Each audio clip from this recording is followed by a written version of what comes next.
guys, welcome back to the channel, Crime Wine Murphy. And Murphy is my Shih Tzu, my partner in crime. Now, Sarah Boone Suitcase Sarah Boone is doomed because she has written another letter to the judge dated the 25th of June 2024. Now, it's only a very short letter, 3 pages, and it just, Honorable Judge Michael Kranick. She gives the address, her case number, and so forth. Your Honor, it was made known to me by an officer who works here at the Orange County Corrections Department. They had to make it known to you, Sarah? Oh dear, you're slipping. That my attorney, Patricia A. Cashman, has submitted her motion to withdraw from my case. I haven't done nothing to her. All she had to do was be nice to me. Well, she didn't put that in there. But dated on the 6/11/24. Now, Sarah says this explains why she has not contacted me, nor has she answered any of my phone calls. Hello? She's not paying for your phone calls no more. You've harassed her. You've stalked her. You don't stop. She's changed her number, Sarah. She's changed her number. She's blocked you. Don't contact her again, okay? Don't contact her again, and she will have you for harassment. But little does Sarah know that the judge, and maybe the attorneys, 1, 2, and 3, up to 7, 8, may have been in his chambers, having a secret meeting, having a get-together over a cup of tea, and discussing Sarah Boone. It's time. I think it's time. It's been just about 5 years. She's had enough practice. She's now a qualified lawyer. She is number 9 lawyer, and she can represent herself. She's been practicing, as we know. She's been speaking to another judge. And it's time. She can represent herself. And this trial is going forward. No more delays. No more delays. And on no circumstances, unless it's a very good reason, like an emergency, that this trial will go full speed ahead and she will get her day in court. No more delays. And as of this day, the 28th of June, I here sign this order, hand deliver this to Sarah Boone. Make sure you get her signature that she received it. Oh yes, we have to have everything signed and in writing. And we will have all her files, all the documents that she needs to represent herself. Now, I don't know how she's going to take this. I don't know. She's going to be in shock. Is she going to take it, you know, very well? I don't know. Maybe we should have the nurse stand by, give her a sedative or two or three. But anyway, and I'm going to give her time. I'm going to give her time to go through all those years of documents and files and you name it, discovery. And she has till the 22nd of July, 2024, to hand it all back to me. And be ready, because we've got a court date coming up in September for a prelim, or, make sure everything's in order. And the 7th of October is when this trial will start. No more delays. No more delays. And as we know, the judge did make this letter public. And he's not playing anymore. He's not playing Sarah Boone, Suitcase Sarah Boone. He's not playing your games no more. Now, she can pay for a private attorney at her own expense, or maybe get her fans, across the United States of America.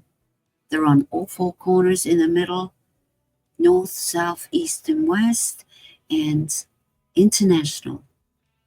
Now, she stated in court that her fans would like to pay for a bond.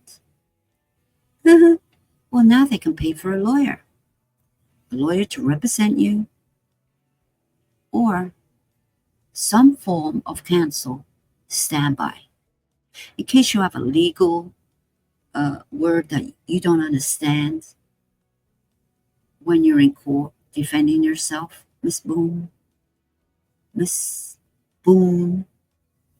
When you're in court defending yourself and, hearing voices in your head,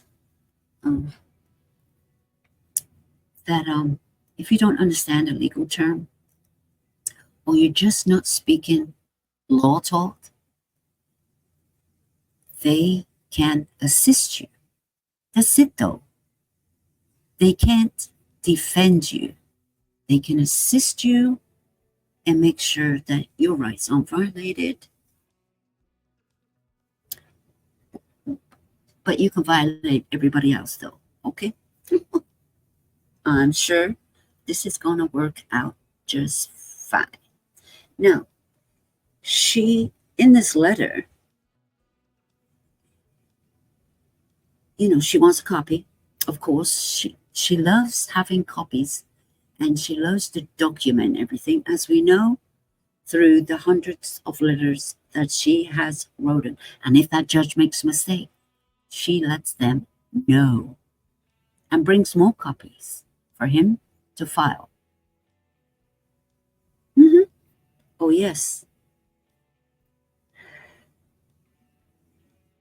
Now, she also states that Patricia, her attorney, Patricia Cashman,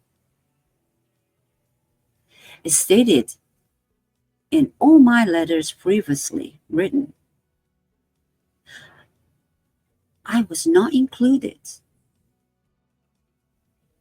And I'm finding this out weeks later? Do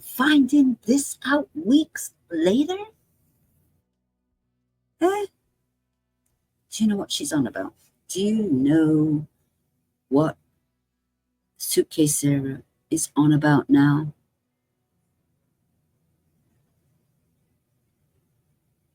And she just says to the judge, Judge Kranick, please, I need a copy.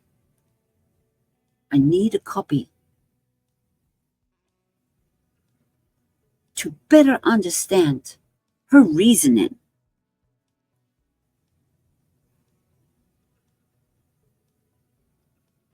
From the disclosed departure. Yeah, well, see, Sarah Boone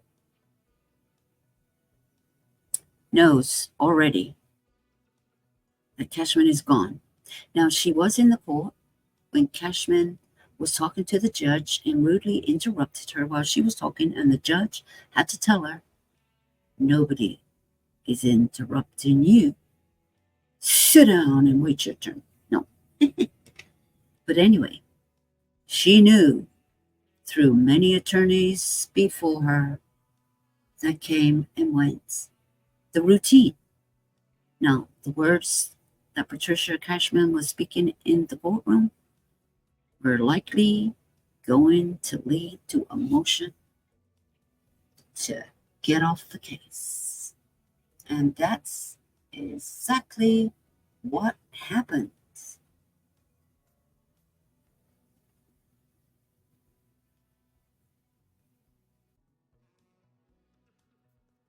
Now, Sarah also says on the second part of the letter that in her case, there was no attempt was made on her part. Remember, guys, on her part to solve or remedy in some type of discussion professionally beforehand. Therefore, I am having to include you for this request as I did with my other recent letter. Please understand that I am trying to understand. Oh my God, repetitive,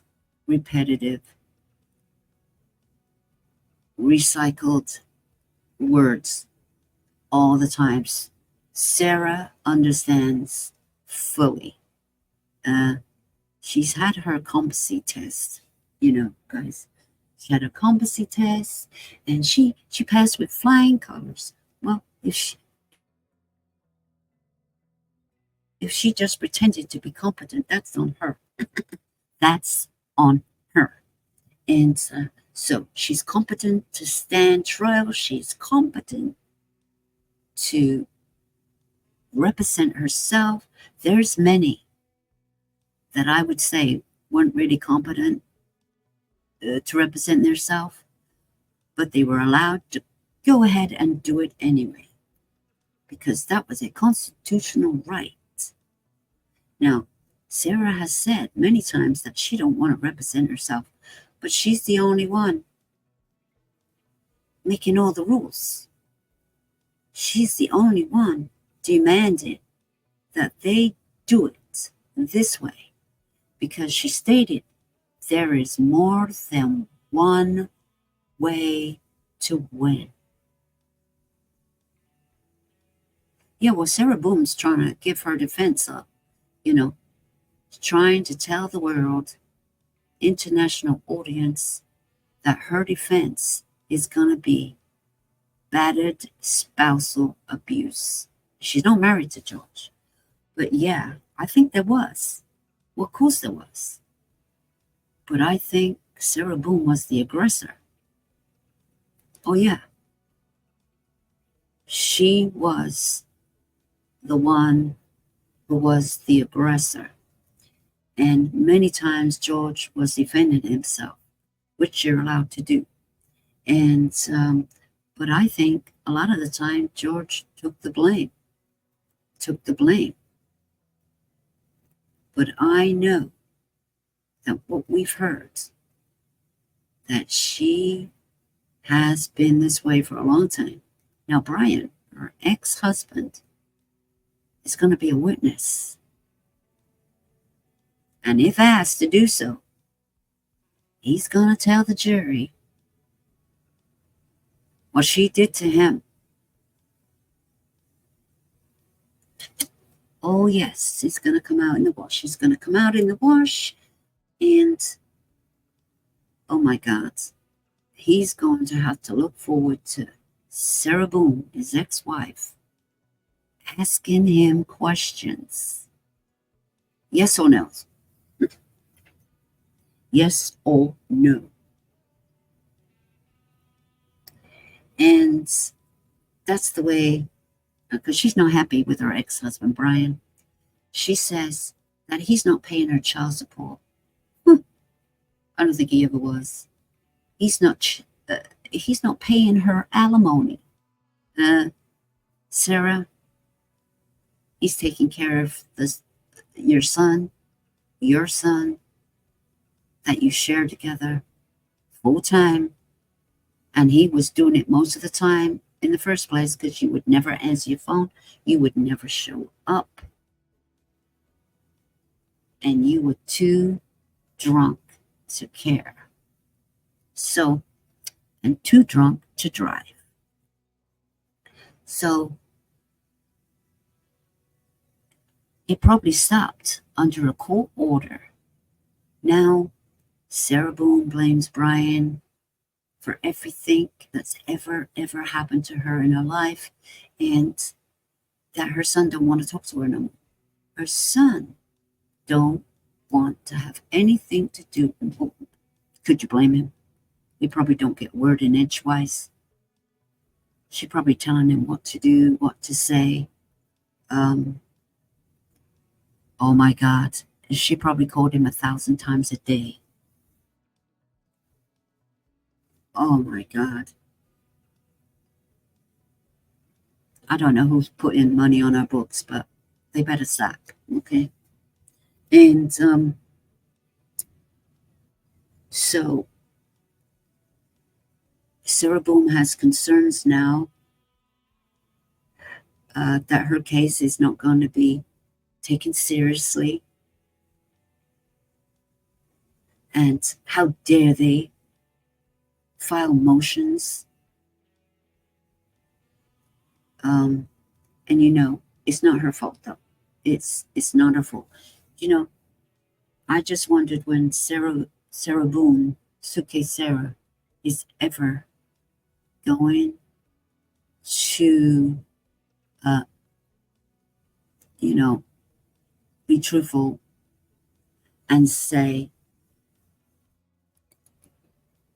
well, I know I did that, and I'm sorry. Please be nice to me. It wasn't intentional. He just got in the suitcase, and we were laughing, and I zipped him up. And then we were laughing more and joking, thought it was funny, and I thought it was a good idea if I just let him stew for a little bit. But in the meanwhile, I got pissed off because we were meant to be playing hide and seek. And I was upstairs and I hid in the shower, and he never came and looked for me. So I got fed up, and she had to go looking for him. I had to go looking for him, and suddenly the suitcase popped out of my closet.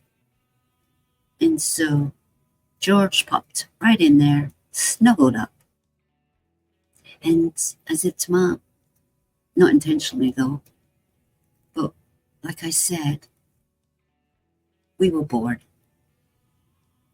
And thought I'd play hide, go seek. Go seek. Yeah, I understand that I knew where he was. But just pretend that I didn't. Just pretend that I didn't know. So I zip him up, and then I just sat there and had this last glass of wine. Well, I think that just threw me over the top.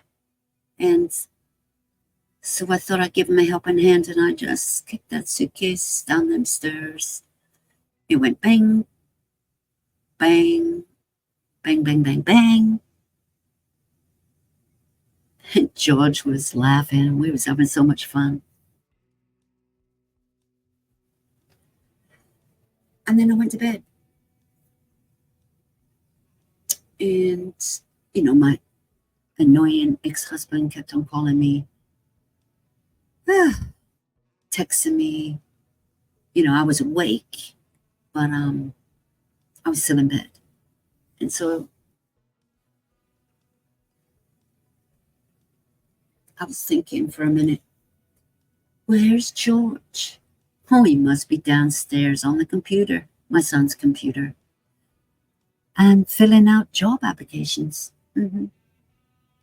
That's where he was. Yeah. And then I finally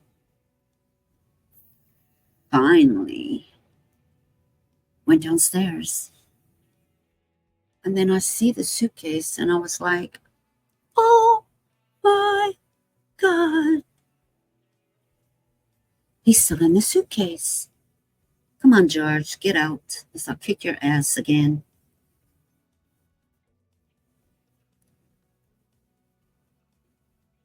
But first of all, just let me have a cigarette and my Dr. Pepper. So I go outside and have a cigarette, and I'll come back in. And then I call my ex-husband. Brian, because he just loves to hear my voice, and I love to hear his. He's dead. Well, call 911. Come on over, Brian, come on over.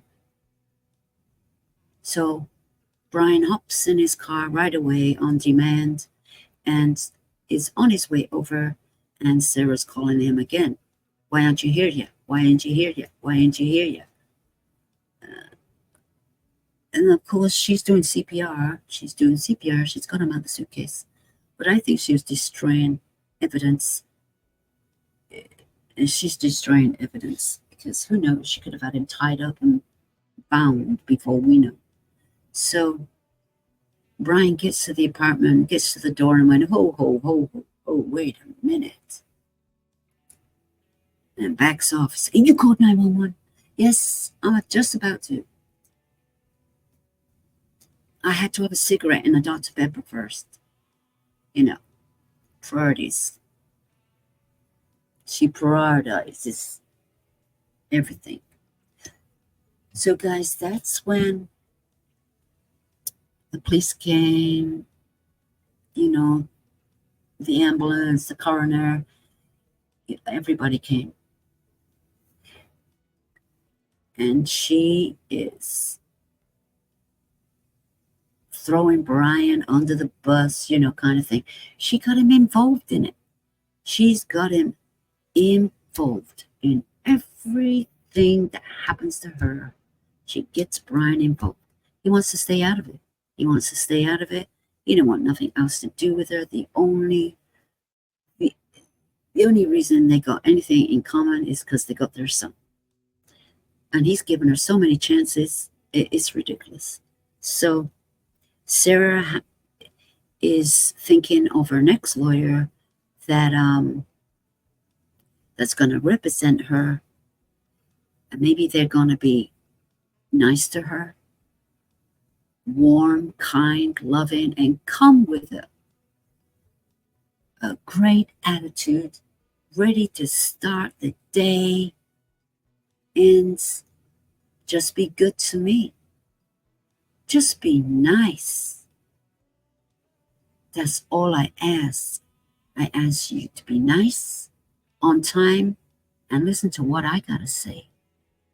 Now, here's what I think you should do.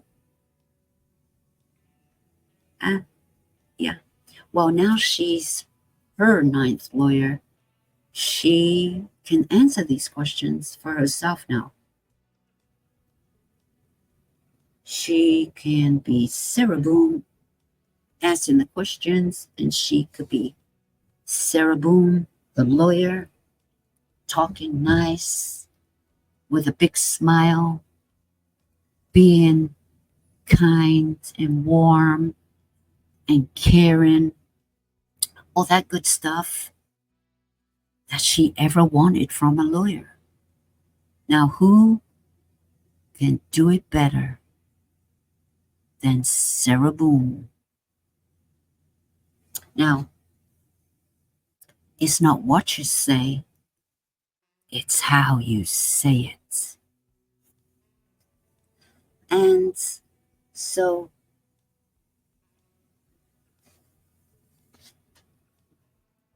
she's,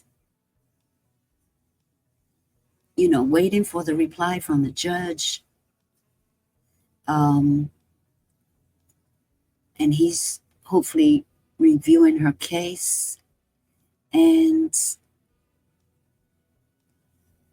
she's hoping for a better lawyer that will kiss her butt.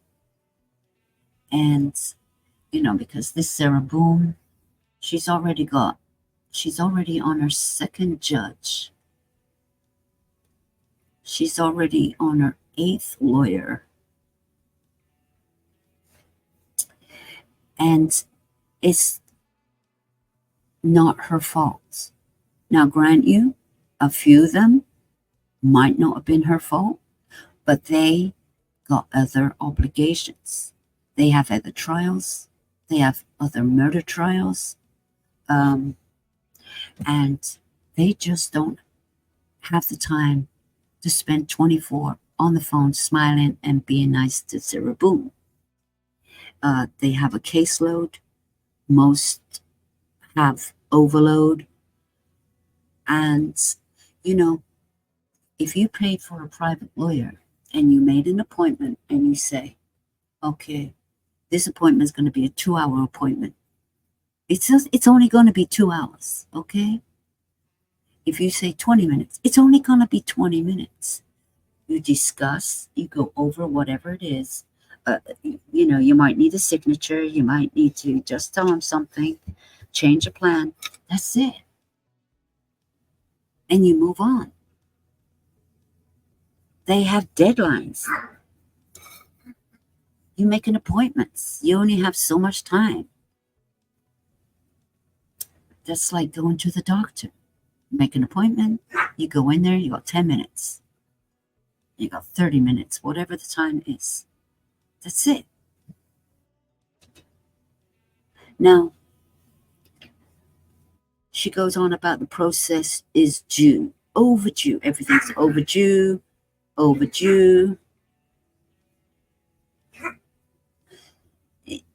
She goes on about caller items. She goes on about, everything. Just her case files and everything. And she wants the judge to understand. And she's trying to understand, well, now her imaginary judge and lawyer can understand, because she's going to explain to guys, Sarah Boone is going to explain to an imaginary judge and an imaginary lawyer. And they're going to just have a discussion and explain to each other, the defendant, Sarah Boone,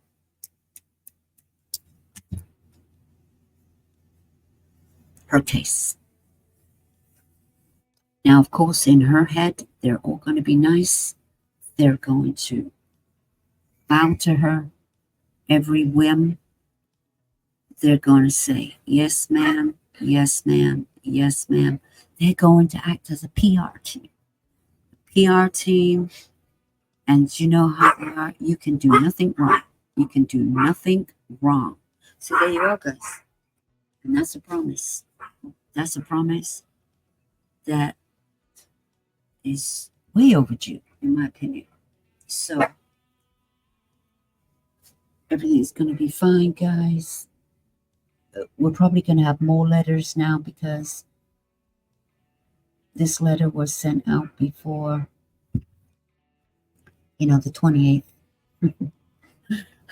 when the judge ordered this letter to be hand delivered to Sarah Boone and signed and everything, and then put in the dock, and evidence.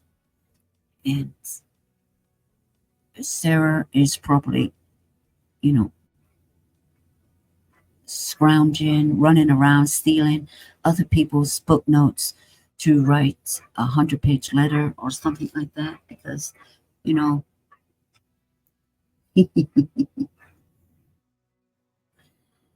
and she got nobody to call now. She hasn't got anybody to call now. Remember what she says? I've got better things to do than talk to a lawyer.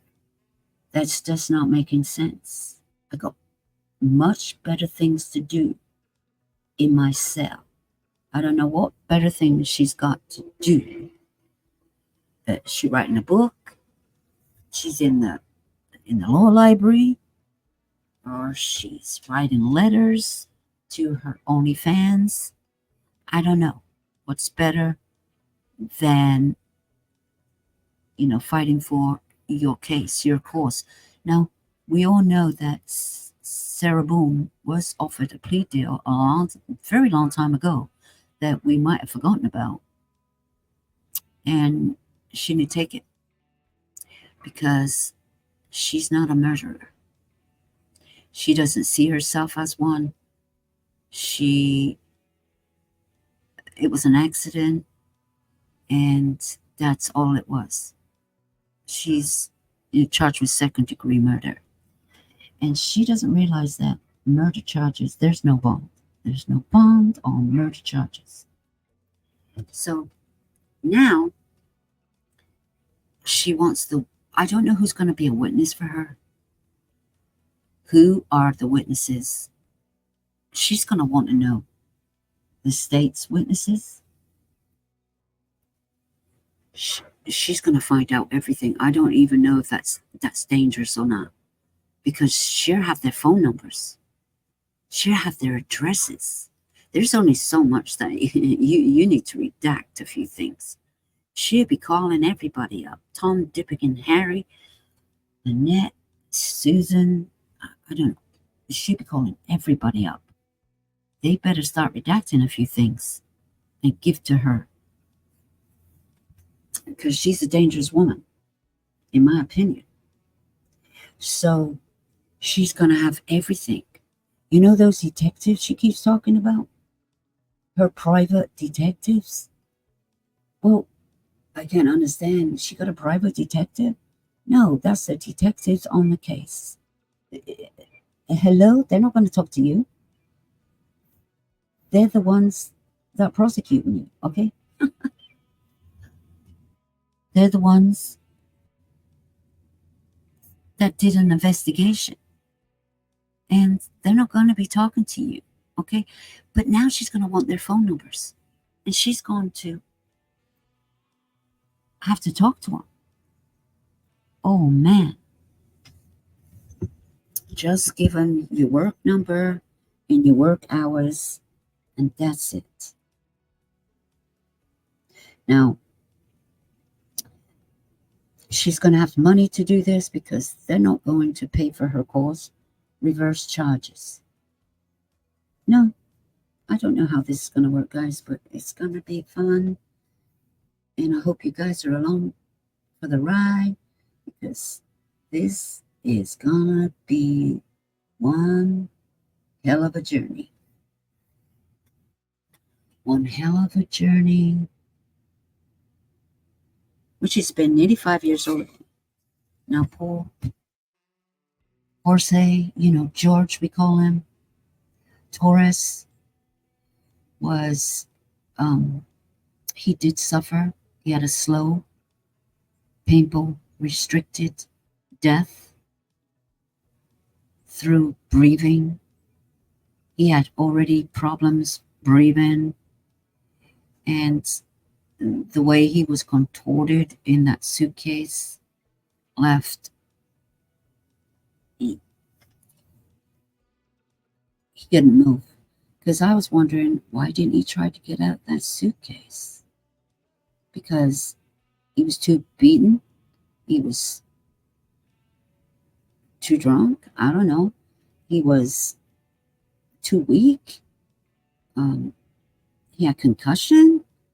I just wonder why he couldn't get out of it. You know, at least keep kicking his feet, because in the end, I don't know if you could get out of a suitcase by, breaking it. I don't know.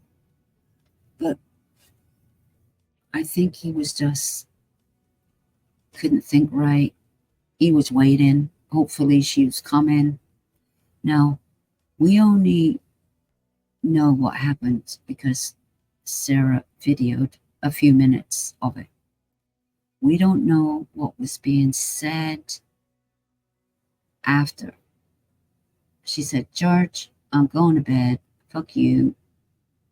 See you in the morning. Sarah, let me out now. Fuck you. I'm going to bed with the dogs. And we don't know what she said to him. But one thing she didn't do when asked was let him out. I can't breathe, let me out. And she said, that's on you. That's intentional. When he asked her, let me out. That was the moment. And thanks, guys, for stopping by. And don't forget to like and share if you like. It's all free. And subscribe to my channel, Crime Wine Murphy. I'll see you in the next one. Sarah Boone, Suitcase Sarah.